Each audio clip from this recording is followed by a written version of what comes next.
শিক্ষার্থীদের পাঠ্যপুস্তক বিতরণ করল দক্ষিণ দিনাজপুর স্বেচ্ছাসেবী সংগঠন পথের দিশা। শনিবার অযোধ্যা কালিদাসী বিদ্যানিকেতনের ষষ্ঠ, সপ্তম, অষ্টম, নবম, দশম শ্রেণীর শিক্ষার্থীদের স্বর্গীয় নিমাইচন্দ্র মণ্ডল স্মৃতি পাঠ্যপুস্তক বিতরণ করল স্বেচ্ছাসেবী সংস্থা পথের দিশা।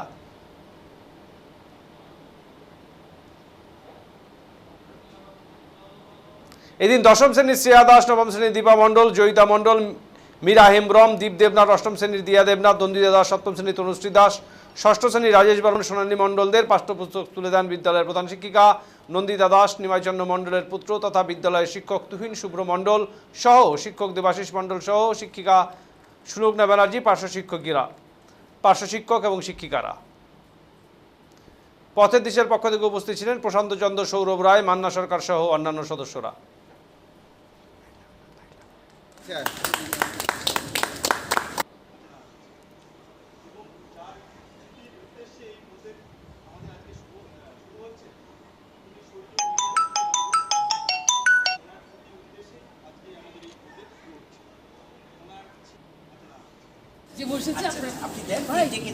হ্যাঁ, ঠিক আছে।